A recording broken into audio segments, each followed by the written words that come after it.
Thompson के परमाणु model को अस्वीकृत करने का बड़ा कारण रहा रदरफोर्ड का स्वर्णपत्र प्रयोग, जिसको थॉमसन ने कहा था कि वो तरबूज में एक अलग अलग बीज की तरह जो इलेक्ट्रॉन बिखरे होते हैं। बाद में इसने जो अल्फा कणों वाला जो प्रयोग किया, स्वर्णपत्र प्रयोग, उसी से वो मॉडल अस्वीकार हुआ।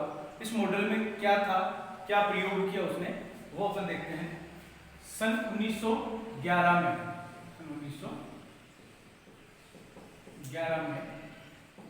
अर्नेस्ट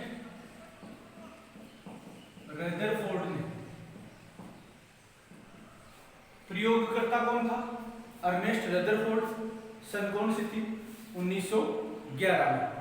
क्या किया रदरफोर्ड ने, सोने की पतली पन्नी, सोने की पतली पन्नी, कितनी पतली थी, 100 नैनोमीटर, 100 नैनोमीटर या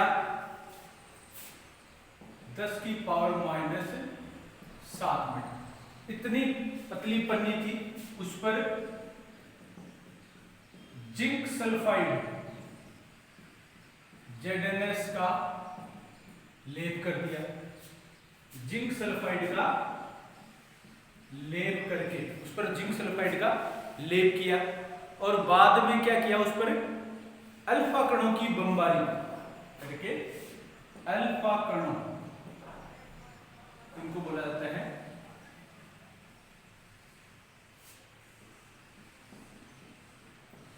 अल्फा कण, ये होते हैं अल्फा कण की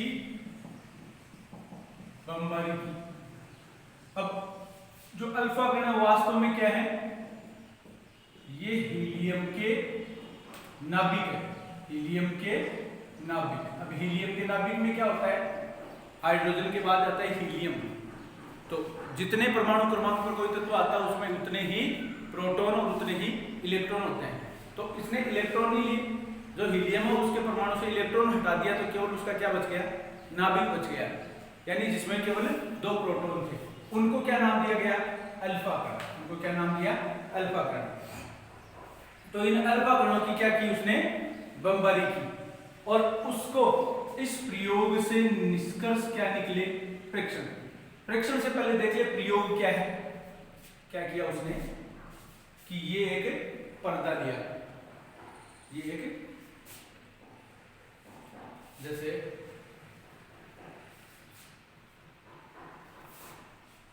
यहां से उसने कणों की बमबारी स्टार्ट, ये इस तरह से कण आएगा,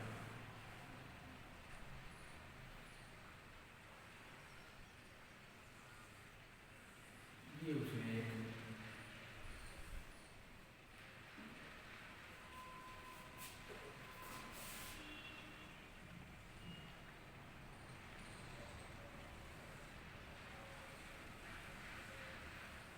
ये सीधा निकल गया, ये अल्फा कण सीधा निकल, ये सारे अल्फा कण है, ये सीधा निकल गया।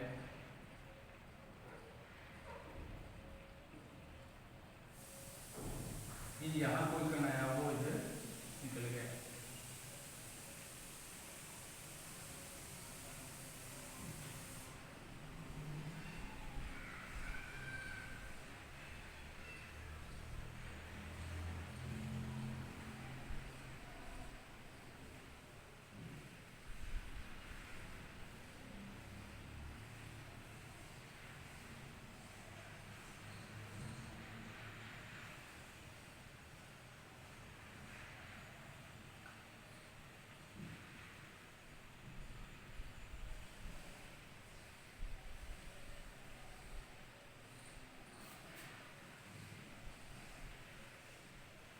ये सारे अल्फा कण थे, और ये सोने की पतली पन्नी है, सोने की पतली पन्नी, या जिसको कहा जाता है स्वर्ण पत्र, स्वर्ण पत्र। अब इस पर इसने क्या किया, अल्फा कणों की हीलियम के जो नाभिक है उनकी बमबारी की। प्रेक्षण उसको क्या क्या मिले, प्रेक्षण का मतलब होता है क्या क्या उसने देखा। क्या देखा कि अधिकांश कण अधिकांश जो कण हैं वो क्या हुए, बिना मुड़े, बिना विक्षेपण के सीधे निकल गए। अधिकांश कण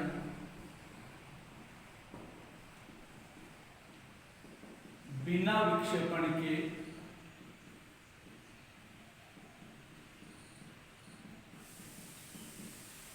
सीधे निकल गए। ज्यादातर कण है वो सीधे निकल गए, ये सीधे जा रहे हैं, नीचे वाले ये कण सीधे जा रहे हैं। पहली बात उसने ये देखी। दूसरा प्रेक्षण क्या था कि कुछ कण 90 डिग्री पर, देखो यहां कुछ कण आपको ऐसे भी दिखाने हैं, ये कण जैसे गया और ये 90 डिग्री, इधर भी आप एक कण ऐसे दिखाते हैं। कुछ कण 90 डिग्री पर,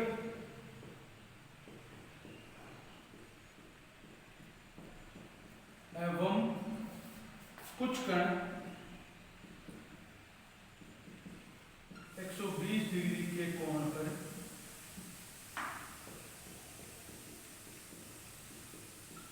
विक्षेपित हो गए। कुछ कण 90 डिग्री से मुड़ गए, यानी सीधे ऊपर चले गए, कुछ नीचे चले गए, कुछ 120 डिग्री से इधर उधर मुड़ गए, जैसे ये मुड़ रहे हैं। फिर उसने तीसरी चीज जो बड़ी आश्चर्यजनक घटना थी, उसने कहा लगभग 20,000 कणों में से एक कण, लगभग उसने जितने भी कण डाले उसमें से 20,000 कणों में से एक कण वापस टकराकर उसकी तरफ ही आया। और ये उसको ऐसा लगा, क्योंकि सोने की जो पन्नी थी वो बहुत बारीक थी और उसकी तुलना में अल्फा कण थोड़े भारी थे, तो उसको ऐसा लगा कि जैसे कोई बड़ी सी कोई तोप हो और उसमें से कोई गोला निकले और पतली सी दीवार से टकराकर उसी को घायल कर दे जिसने वो गोला या वो तोप दागी थी या गोला चलाया था। इतना आश्चर्य हुआ उसको। तो ये बात उसने इस तरह से कही कि इस तरह मुझे इस तरह का आभास हुआ कि कोई बड़ी भारी तोप हो, उससे कोई बड़ा गोला निकले और पतली सी दीवार से टकराकर उसने चलाने वाले को ही घायल कर दिया हो। इस तरह का एहसास उसको हुआ कब, जब 20,000 में से लगभग 20,000 कणों में से 20,000 कणों में से एक कण, 20,000 कणों में से एक कण ऐसा था जो 180 डिग्री के विक्षेपण से पुनः टकराकर 180 डिग्री के विक्षेपण से, कौन से विक्षेपण हुआ, 80 डिग्री के कोण से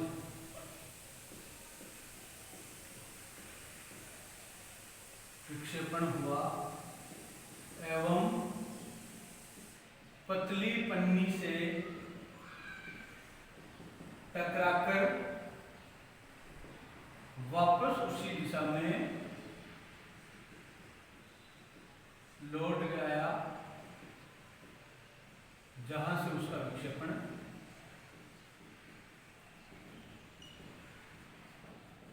हुआ था। यानी विक्षेपण की दिशा में ही वापस लौट आया। ये इतनी चीजें देखने के बाद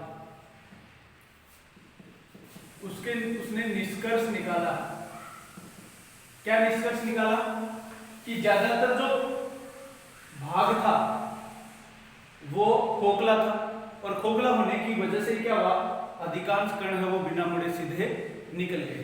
तो पहली बात उसने क्या बताई कि परमाणु का अधिकांश भाग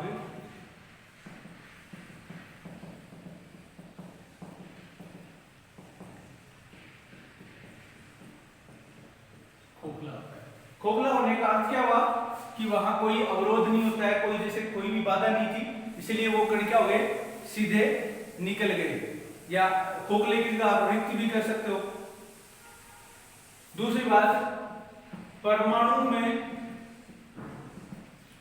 समस्त धनावेश, ये सारा धनावेश इस एक ही जगह पर है। ये सारा धनावेश इस एक ही जगह, परमाणु में समस्त धनावेश एक ही स्थान पर केंद्रित होता है। इस बात का अर्थ आप समझ गए कि परमाणु में जो धनावेश है, अगर जैसे थॉमसन ने कहा था कि धनावेश पूरे में बिखरा हुआ है तरबूज की तरह और इलेक्ट्रॉन उसमें बीच बीच में है बीजों की तरह, अगर ऐसा होता तो ये अल्फा कण है वो टकरा के इधर उधर जाते सब जगह, धनावेश उसको रोकता, लेकिन ज्यादातर जगह तो कुछ था ही नहीं, तो अधिकांश कण तो रिक्त निकल गए। तो उसने भी कहा कि परमाणु का अधिकांश भाग खोखला होता है या रिक्त होता है। फिर उसने कहा कि जो धनावेश है वो एक ही जगह पर इकट्ठा होता है, उसका मतलब नाभिक से था। और यहाँ भी देखो ये जो उसने माना कि ये जो भाग है यहाँ क्या है धनावेश, इसके सामने से जो अल्फा कण आए वो टकरा के या तो 90 डिग्री, जो कोने से किनारों से टकराए वो 90 डिग्री से या 120 डिग्री से, 90 से या 120 डिग्री से विक्षेपित हो गए, और जो बिल्कुल बीचों बीच टकराया वो टकरा के वापस वो उधर ही लौट आया जहां से उसको प्रक्षेपित किया गया था, और ऐसा था 20,000 में से एक कण। तो उसने कहा कि परमाणु में जो समस्त धनावेश है वो एक ही जगह पर इकट्ठा हुआ। ये बात उस बात को बदल देती है कि परमाणु में नाभिक होता है। अगर सारा धनावेश एक जगह इकट्ठा है इसका मतलब वो जगह कौन सी है, परमाणु का नाभिक। वर्तमान में उसको नाभिक के रूप में जानते हैं, और नाभिक में वास्तव में क्या होते हैं, प्रोटॉन, और प्रोटॉन के ऊपर क्या होता है, धनावेश। तो उसकी बात सही थी बिल्कुल कि परमाणु में जो समस्त धनावेश है वो एक ही स्थान पर केंद्रित होता है। फिर तीसरी बात उसने कही कि जो ये धनावेश है वो बाकी पूरे आयतन का बहुत थोड़ा सा भाग होता है, पर इलेक्ट्रॉन जो परमाणु है उसकी साइज तो बड़ी होती है, लेकिन जो नाभिक है उसकी साइज छोटी सी होती है। इसके पूरे आयतन की तुलना में जितना इसने स्थान घेर रखा है उसकी तुलना में यह भाग कितना होता है, बहुत ही थोड़ा सा होता है। तो उसने तीसरी बात कही, धनावेश द्वारा घेरा गया स्थान परमाणु के कुल आयतन का, धनावेश द्वारा, यानी ये जो धनावेश जो घेर रहा है उसके द्वारा घेरा गया स्थान परमाणु के कुल आयतन का, आयतन की तुलना में काफी कम होता है, तुलना में कम होता है, काफी कम होता है, काफी कम होता है, काफी कम होता है। ये उसने क्या निकाले निष्कर्ष। ये निष्कर्ष सही भी थे, उसने प्रयोग के आधार पर निकाला कि अगर अधिकांश निकल रहे हैं तो ये भाग खोखला है, जहां से मुड़ रहे हैं इसका मतलब वहां धनावेश है, धनावेश बहुत थोड़ा सा है, एक ही जगह केंद्रित है और पूरे आयतन की तुलना में काफी कम है। ये तो थे प्रेक्षण। ये उसके बाद उसने निकाले निष्कर्ष, और उस निष्कर्षों के बाद में उसने अपना परमाणु प्रतिरूप, रदरफोर्ड का परमाणु प्रतिरूप, उसने अपना परमाणु मॉडल दिया। रदरफोर्ड ने अपना प्रेक्षण और निष्कर्ष के आधार पर उसने परमाणु मॉडल दिया, जिसमें मुख्य बातें क्या थी,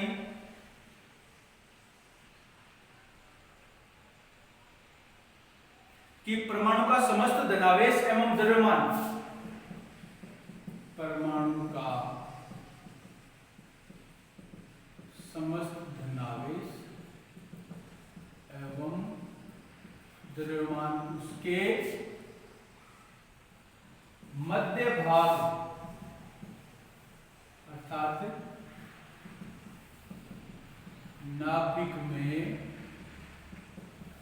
होता है। परमाणु का समस्त धनावेश एवं द्रव्यमान उसके मध्य में छोटे से भाग नाभिक में होता है, और जिसकी त्रिज्या होती है, नाभिक में होता है जिसकी त्रिज्या 10⁻⁻15 मीटर होती है। फिर परमाणु छोटा भाग है, लेकिन नाभिक उससे भी और छोटा भाग है। वो बताया था उसने 10⁻10 मीटर, थॉमसन ने बताया था 10⁻10 मीटर का एक गोला होता है जिसकी त्रिज्या 10⁻10 मीटर होती है, और इसने कहा कि नाभिक और भी छोटा होता है जिसकी त्रिज्या 10⁻15 मीटर होती है। माइनस में घात बढ़ रही है, इसका मतलब आकार घट रहा है, प्लस में कोई चीज बढ़ती है तो इसका मतलब वो चीज बढ़ रही है, लेकिन माइनस में जो चीज बड़ी होती है -10⁻10 और 10 की पावर -15 में से छोटा कौन है? ये छोटा है और ये कैसी है? बड़ा। तो ये तो है नाभिक, ये परमाणु, और ये क्या है? नाभिक उसके परमाणु के बीच में होता है तो और भी छोटा होता है। ये थी पहली बात। दूसरी बात उसने कही कि परमाणु में अधिकांश भाग खोखला होता है नाभिक के चारों तरफ। ये नाभिक है अपना, इस नाभिक के चारों तरफ का जो भाग होता है जिन्हें हम वर्तमान में कक्षा, कोश या ऊर्जा स्तर ये कहते हैं, उस टाइम उसने क्या कहा कि परमाणु के चारों ओर का, नाभिक के चारों ओर का जो अधिकांश भाग है वो खोखला होता है जिसमें इलेक्ट्रॉन रहते हैं। इलेक्ट्रॉन चक्कर लगाते रहते हैं, वर्ताकार पथ में तेज गति से चक्कर लगाते हैं। तो ये बात उसने अपने दूसरे पॉइंट में कही कि परमाणु का अधिकांश भाग रिक्त होता है। परमाणु का अधिकांश भाग रिक्त होता है जिसमें नाभिक के चारों ओर इलेक्ट्रॉन वर्ताकार कक्षाओं में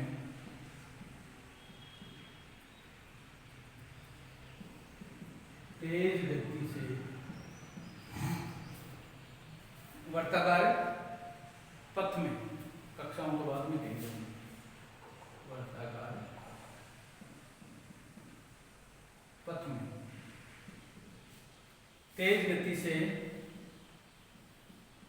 चक्कर लगाते रहते हैं। इन वर्ताकार पथों को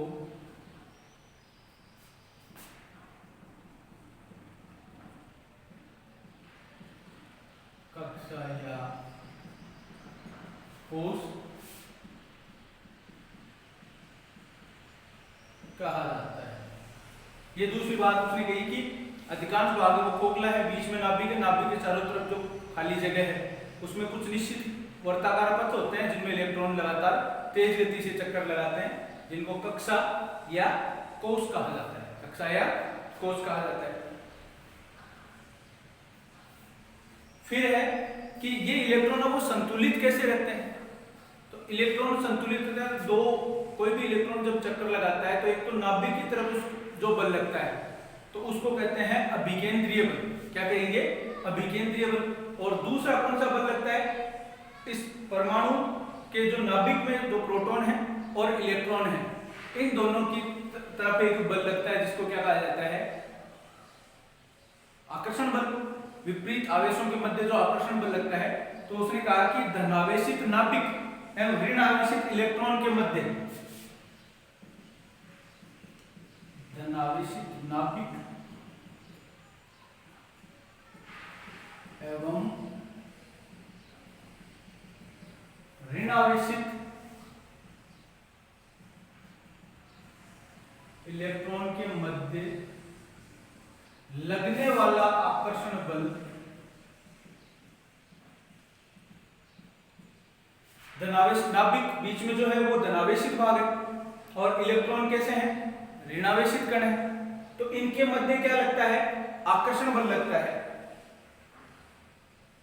लगने वाला स्थिर विद्युत आकर्षण बल तीव्र गति से घूमते हुए इलेक्ट्रॉन के अभिकेंद्रीय बल से संतुलित रहता है।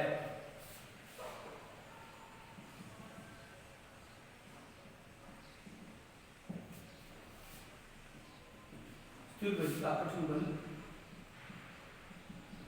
तीव्र गति से घूमने वाले, तीव्र गति से घूमने वाले इलेक्ट्रॉन के अभिकेंद्रीय बल से संतुलित रहता है। ये उसने तीसरी बात कही कि जो नाभिक और इलेक्ट्रॉन के मध्य आकर्षण बल लग रहा है, जिसको क्या कहेंगे? स्थिर विद्युत आकर्षण बल, वो तीव्र गति से जो इलेक्ट्रॉन घूम रहा है, इलेक्ट्रॉन घूमता है उसकी दिशा सामने की तरफ रहती है और ये उसको अंदर की तरफ खींचता है, तो वो एक निश्चित पथ पर घूमता रहता है लगातार। चौथा पॉइंट उसने कहा कि परमाणु में इलेक्ट्रॉन का कुल ऋणावेश नाभिक के कुल धनावेश के बराबर होने से परमाणु में इलेक्ट्रॉन पर कुल ऋणावेश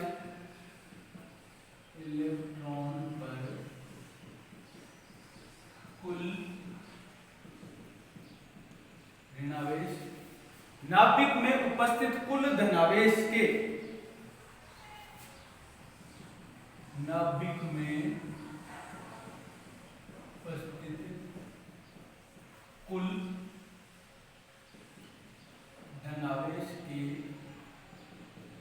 बराबर होता है। अतः परमाणु एक उदासीन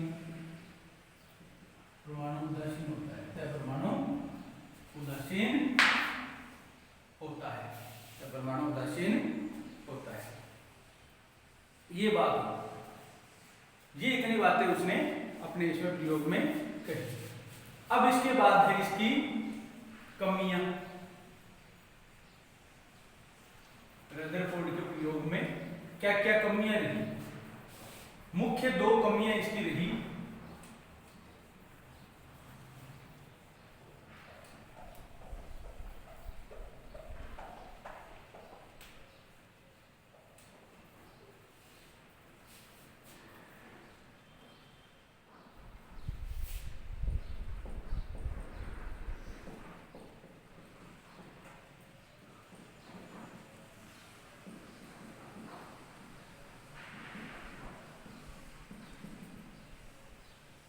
रदरफोर्ड के परमाणु प्रतिरूप की कमियां।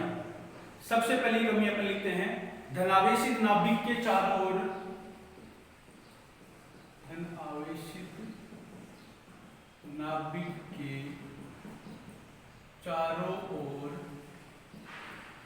घूमता हुआ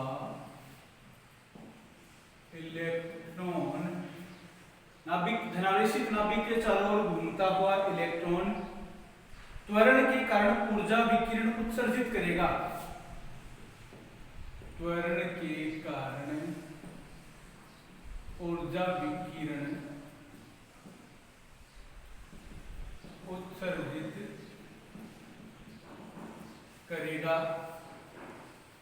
जिससे ऊर्जा में लगातार कमी हो।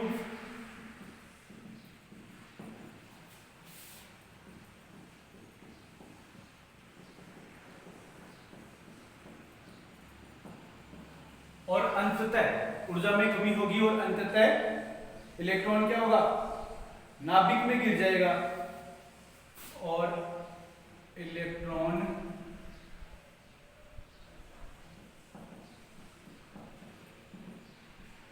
अंततः नाभिक में गिर जाएगा, जिससे परमाणु स्थायी नहीं रहेगा।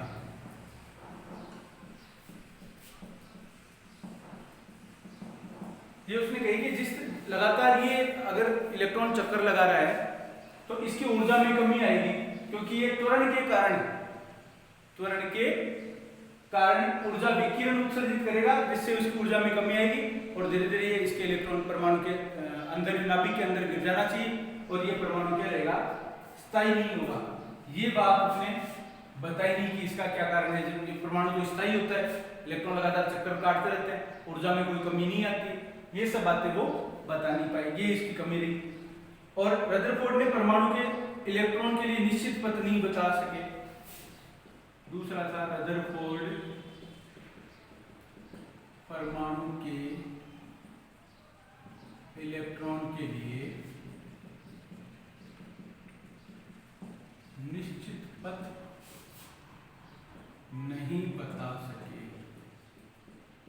ये चीज वो नहीं बता पाए कि किस पथ में वो गति करेगा, उसकी ऊर्जा क्या होगी, इलेक्ट्रॉन उसमें गति करने के लिए क्या शर्तें होंगी, ये सब चीजें वो समझा नहीं पाया। तो ये रदरफोर्ड का प्रयोग था, जिसमें स्वर्णपत्र प्रयोग में उसने पहले प्रेक्षण देखे, फिर निष्कर्ष निकाले, फिर अपना मॉडल दिया और लास्ट में है मॉडल की कमियां।